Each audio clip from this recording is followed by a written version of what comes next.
வணக்கம். சற்று முன் வெளியான முக்கிய பரபரப்பான தகவல்கள். மேற்கு திசையின் காற்று வேக மாறுபாடு காரணமாக தமிழ்நாட்டில் வரும் 24ஆம் தேதி வரை லேசான மழைக்கு வாய்ப்புள்ளது என்று வானிலை ஆய்வு மையம் தகவல். இதை பற்றி தகவல்களை தான் இந்த வீடியோவில் பார்க்க போகிறோம். கீழே இருக்கிற ரெட் கலர் பட்டனை கிளிக் பண்ணி சப்ஸ்கிரைப் பண்ணிக்கோங்க. பக்கத்தில் இருக்கிற பெல் ஐக்கானையும் மறக்காமல் கிளிக் பண்ணி வச்சுக்கோங்க. அப்போ தான் நான் ரெகுலராக வீடியோ போகிறது உங்களுக்கு நோட்டிஃபிகேஷனை வந்து சேரும். வாங்க வீடியோக்குள்ளே போகலாம். மறக்காமல் லைக் பண்ணிக்கோங்க. சென்னை மேற்கு திசை காற்றின் வேக மாறுபாடு காரணமாக தமிழகத்தில் வரும் 24ஆம் தேதி முதல் லேசான முதல் மிதமான மழைக்கு வாய்ப்புள்ளது என்று சென்னை வானிலை ஆய்வு மையம் தெரிவித்துள்ளது. இதை குறித்து மேற்கு திசையின் காற்று வேக மாறுபாடு காரணமாக தமிழகத்தில் நேற்று ஓரிரு இடங்களில் லேசான முதல் மிதமான மழை பெய்துள்ளது.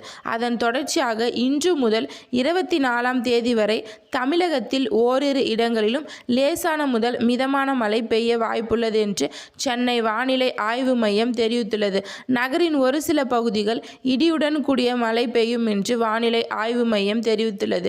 தென் தமிழக கடலோர பகுதிகள், மன்னார் வளைகுடா மற்றும் குமரி கடல் பகுதிகளில் சூறாவளி காற்று மணிக்கு 60 கிலோமீட்டர் வேகத்தில் 24ஆம் தேதி வரை வீசும்.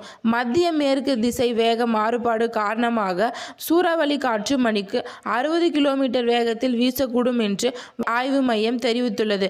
மீனவர்கள் மேற்கொண்ட பகுதிகளுக்கு செல்ல வேண்டாம் என்று அறிவுறுத்தப்படுகிறது. நன்றி, வணக்கம்.